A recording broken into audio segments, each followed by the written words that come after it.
Hello, this is Ender and welcome to my VRcade, where I enjoy discussing virtual reality games and hardware. In today's video, I'll be discussing some of the various haptic gear that I've owned over the years and comparing both Protube and bHaptics gear and many of their offerings in the hopes that you can decide what are the best accessories for you and your gaming needs. What will give you the greatest immersion? Let's find out. All right, so let's start by talking about the bHaptics vest. This is the X40. There is both an X40 and an X16. The X40 has 40 sensors, 20 on the front, 20 on the rear. You can see the sensors once I peel away the Velcro here. Or I guess technically you could call them motors. So you have 40. 20 in the front, 20 in the back, to my understanding, and it creates a great deal of sensitivity and feedback when you're playing your game. You get really cool patterns like a rumble up and down, and things like Half-Life Alyx when you're healing. The other thing is, and you can see this is a removable liner, so you can wash this when you get sweaty. So it's great for those immersive gaming experience where you get that rumble feeling when you're being healed in something like Half-Life Alyx. But the thing I find most exciting about it is when I'm playing a shooter game like Pavlov, Contractors, and the like, and you can tell if you're being shot in the back versus being shot in the front.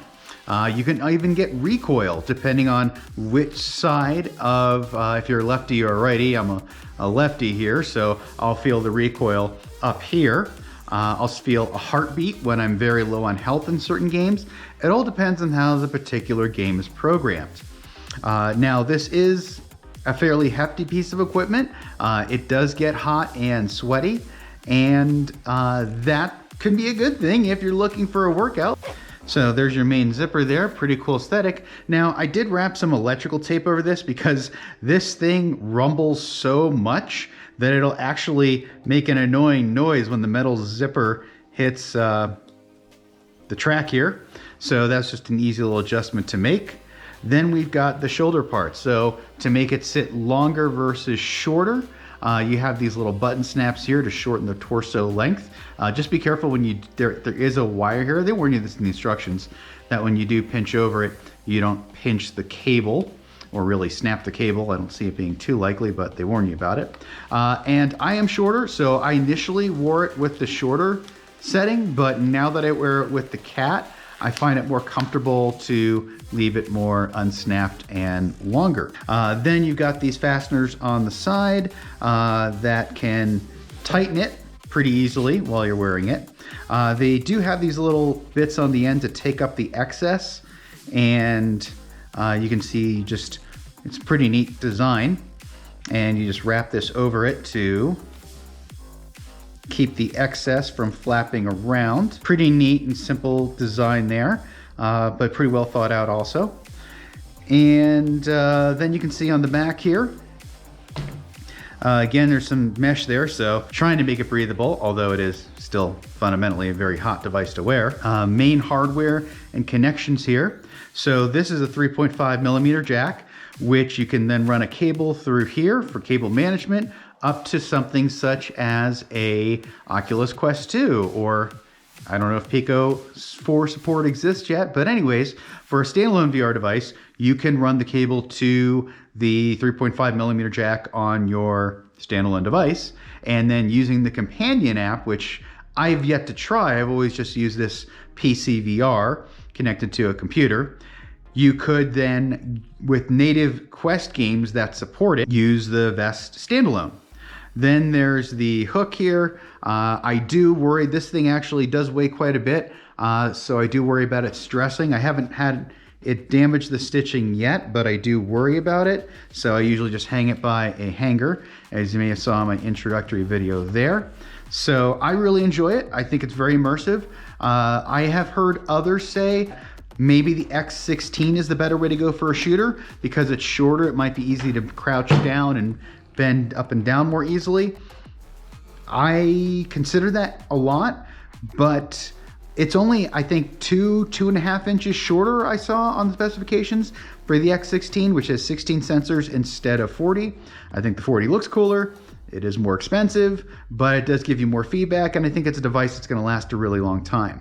So that's why I went with that device. Then are the Tactosy arm pieces. So these are great because not only are they great in gun games where they give you the recoil, they strap on. I will get to the fit in a minute. They're great for recoil in gun games and also where you potentially get hit depending on how the game's programmed. And this is blinking because I just haven't haven't turned on the bHaptics app on my computer right now.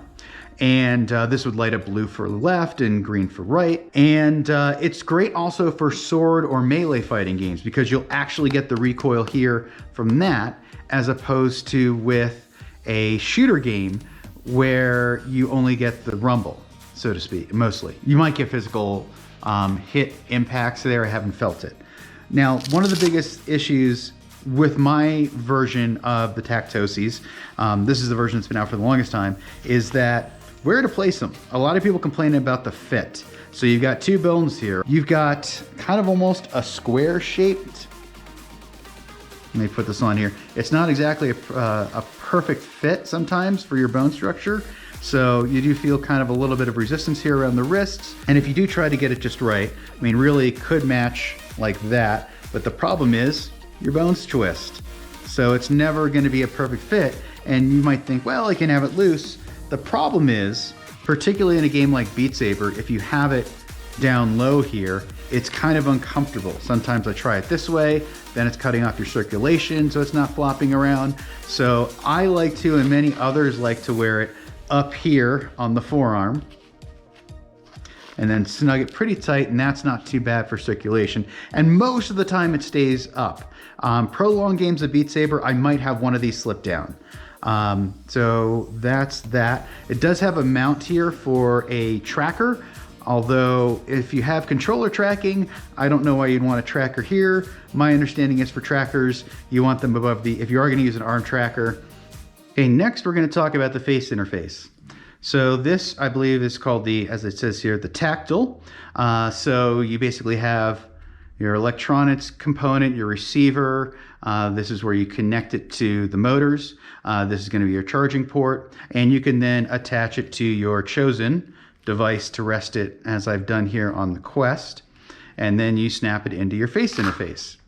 Now this face interface, some of you might recognize this is from a G2, and it'll magnetically snap in. So I was playing with my G2 last, and really what's supplied with the facial interface is going to be this piece, the cable, to the, I'm going to call it the receiver, and then also included inside is going to be this foam padding for a little bit of comfort.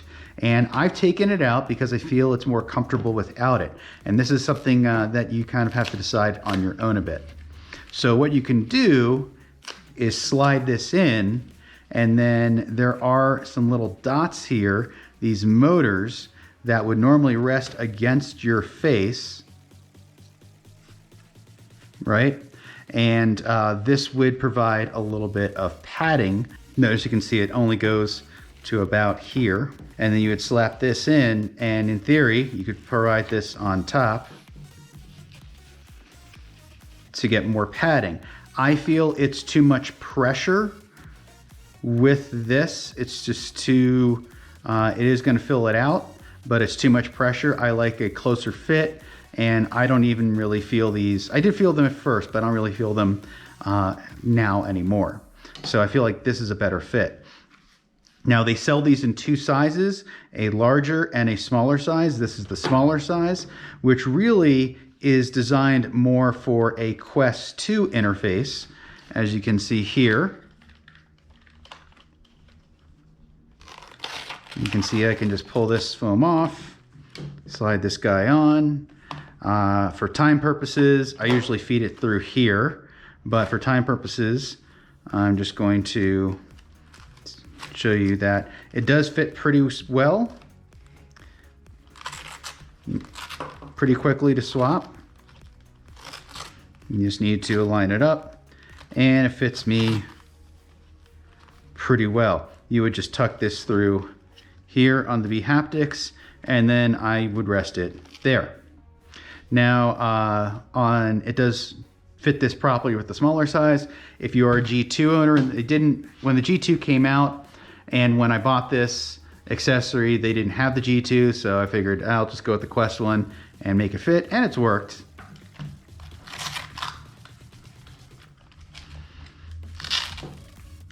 And, well, yes, there could be a little bit of a gap even with the foam. I mean, it's just on the peripheral. It doesn't scratch. I don't notice anything there. It works really well for me. If you want, you can use this to fill it in, but I don't feel the need to. They do make a larger size though, which you might want to order if that's the device you're mainly playing with. So I would recommend X40 or X16 be your highest priority. Then if you like sword fighting, melee, boxing even, these are a great addition, particularly in the sword fighting games because you can feel like you're connecting when you're hitting. If you play a lot of shooters and you want that impact feel on your face or getting punched in the face in some of the games, this is a great way to go, is the tactile interface, but it gets used the least. So in short, the great thing about this gear is that you get both input on when you're being hit, when you are getting a charge, a health, low health, something along those lines, many different inputs. This also adds, and you know what, in fact, I feel the shots better with this when I'm being hit, which I think is more important, is getting that feedback in a shooter game, versus this is more the fun when I'm feeling recoil and when I'm playing a game and I'm feeling I'm shooting that full automatic weapon, the shotgun, that's where I feel the big recoil. Then this is just nice to have for better defensive awareness in a lot of games, I'm going to call it. Or just better awareness in games. So that's the bHaptics gear, and I will say I think it's a better investment for most players.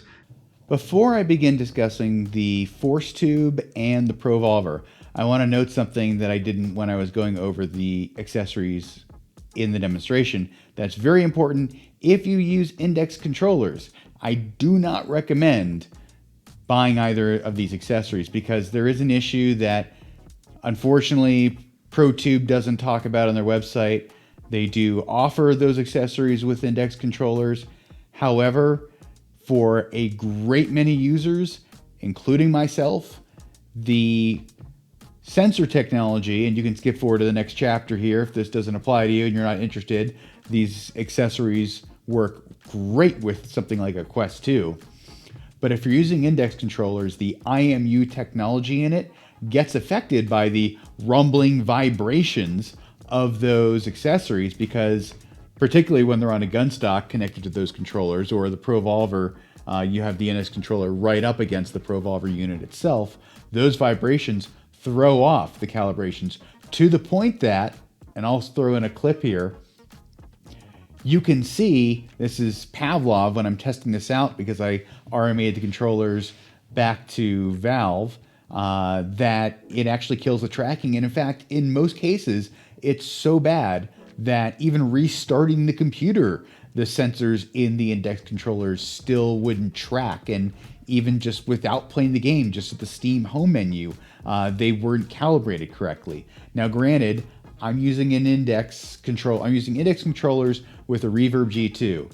And there is a fix, a software fix Protube came out for the ForceTube and ProVolver, at least the ForceTube, for that issue, but it only works with the index headset. It doesn't do anything for a Vive headset or for my G2.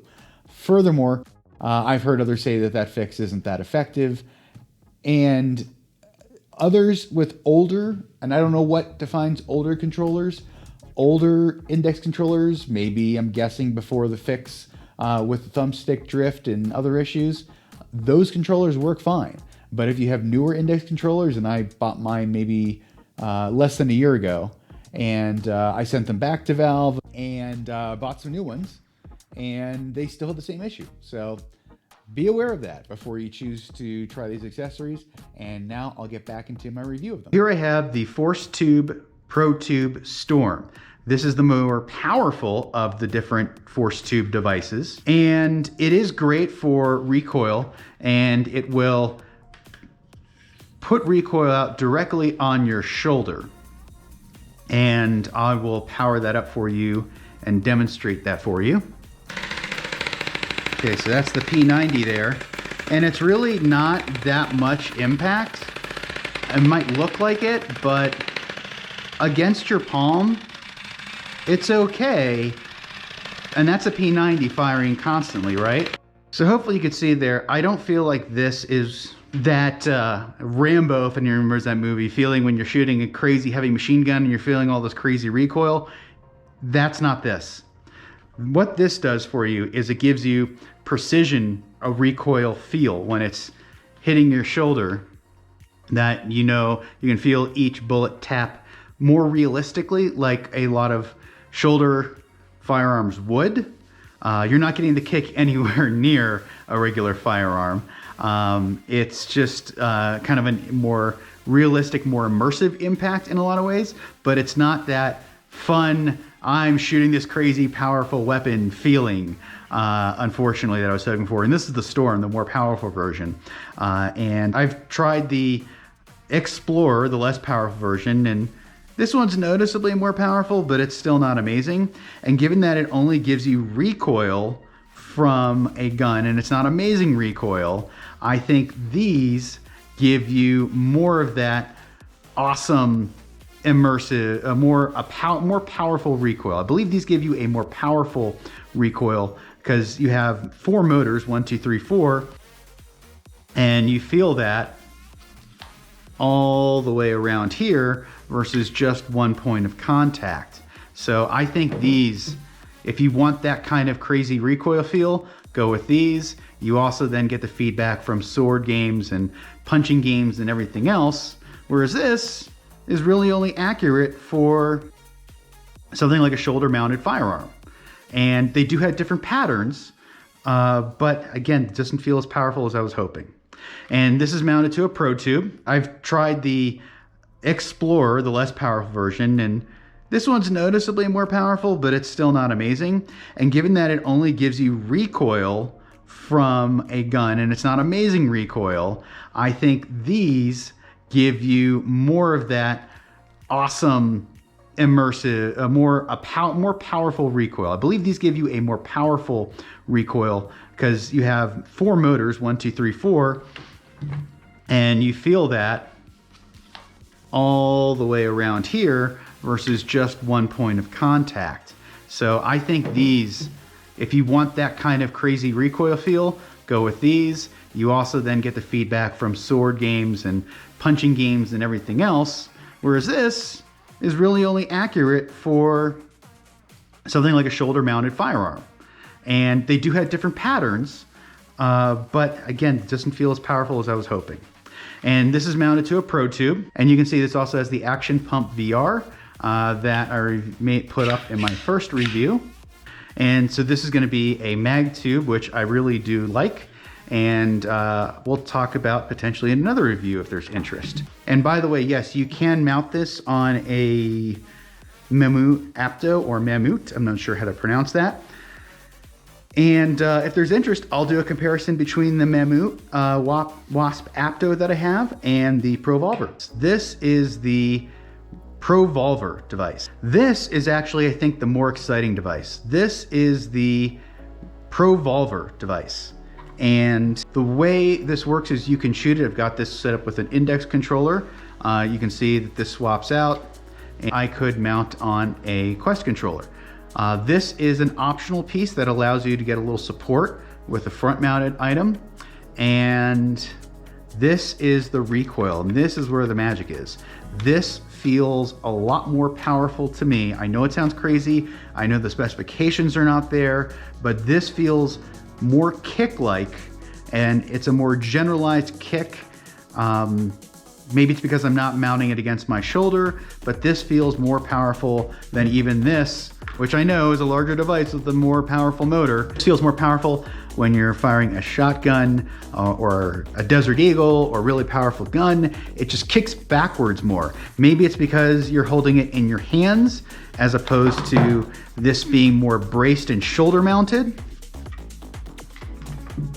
But I do get more enjoyment out of this device. Plus, I believe it's more versatile. By the way, the different color here is because I dropped this a couple times and I had a crack here and Protube took care of me and replaced it at no cost. And that's why you don't really want to try to mount this both at once on a device. I have done it. I'll show you that and talk about it. Another way that the ProVolver shines is that just by adding this simple front piece accessory, you can have your two controllers attached and you basically have a short stock, which is great for population 1.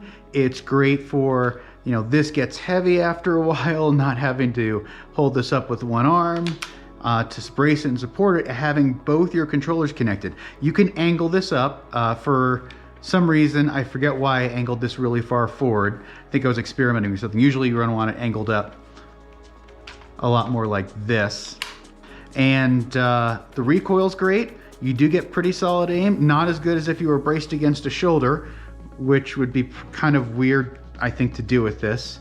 And it does work with the Protube magnet system. I don't see how this would work with the Wasp or the Mammoth system, but it does work really well. Well, it does snap on well with this system. You can see here, granted I've got the shotgun accessory on here. The problem is this is very heavy and I frequently had this fall off, and that's how I cracked this piece. So yes, you can snap it on here and it would work even without the, especially without the pump action VR, it would work even better. And it'll work like this. You could even put it on the forward mount, which I'm not sure if that would work better or not. I tried this for a little while just for the sheer awesomeness of having that much recoil on here. However, like I said, this piece is really easy to fall off. Maybe there's a way to mount it on the front and secure it. I think I saw a 3D printed part someone made so that would work. But realistically, you're not going to use these two together. I'm not kidding. When you're playing VR, you'll see your shots kick like this much.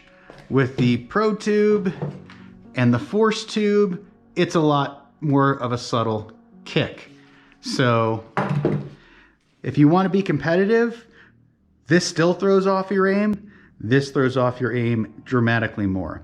And this is more versatile in games such as Half-Life Alyx. In most VR games, you don't have a two-handed shooter. You just have the one. And honestly, you don't need the forward bracket. It's just great to keep your arms tired. This is better for something like Pistol Whip, which is fantastic, but Pistol Whip is not a natively supported game. You have to do a lot to make it work, and it still doesn't work perfectly.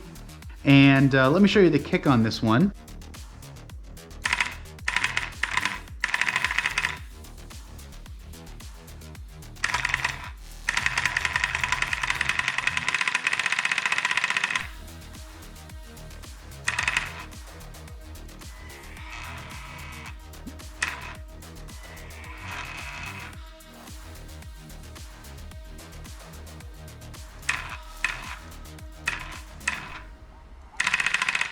So I just feel, even though the numbers don't back me up on the joules and the force you can look up on this device, I feel like this is a better buy, more well-rounded purchase for more applications than this device.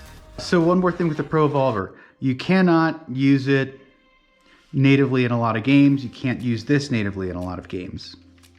Who are these devices for? I believe the X40 is the best purchase, the most versatile, again, because it gives you feedback from in-game actions like recharging, like low health. It gives you environmental feedback from even the weather, I've been told, in Skyrim. I have yet to experience the weather in Skyrim. It does work in Skyrim. It does work in a lot of games, and there is a ton of native support. So it works in a lot of games, and there's a lot of mod support. So this will work in a lot of games without a lot of work, some modding for some games, but even the modding isn't extraordinarily challenging, I think. Then, number 2 purchase, I'd recommend these, and I know a lot of people are gonna say, but wait, that might give you better recoil. Maybe it gives you more precise recoil with the shoulder taps, a little more immersive, more realistic feedback with the ForceTube. This gives you more forceful feedback, I would say, more kick because it hits greater surface area, and it also works in sword games. So this is pretty darn specialized. It's shoulder only, it's gun game only, and that's really the only use case for it. I would actually rank this as the first priority or most valuable or highest priority purchase. I would say this is where I'd rank your first haptic feedback purchase. I'd rank the second because they can be used in both sword and shooting games and boxing games and a wide range, and the feedback is excellent. I would actually rank the Protube ProVolver third because, again, it's only a gun or firearm feedback weapon. I think the kick is better, it works in a wider range of games, and with the inexpensive attachment, you can use this as a mini gun stock, so it's the most versatile. And the ForceTube I would rank lowest because it really only is useful in just a few supported games, natively supported games. It's really only designed to give you that shoulder rifle feedback, and it's limited in its use case, and it's kind of underwhelming to me, honestly. It's accurate, realistic feedback, but that's underwhelming. I want the crazy kick of either this or this device. And I would rank last this tactile interface. It's neat immersion. It's a little uncomfortable. I tolerate it. A lot of people find it uncomfortable. If you're switching between devices, it can be a little tricky to get it to work with multiple facial interfaces. I would say I rank this in last place because it's nice to have feedback when you're getting hit in the head, but that's pretty much a very limited use case. So limited cost to benefit. Thank you for watching this video comparing haptic accessories to increase your immersiveness in virtual reality. I hope you found something today that will inform your decision when it comes time to choose an accessory for yourself. And if you enjoyed this video, please drop a like or a comment letting me know how I can improve for better in the future and what else you might like to see from this channel.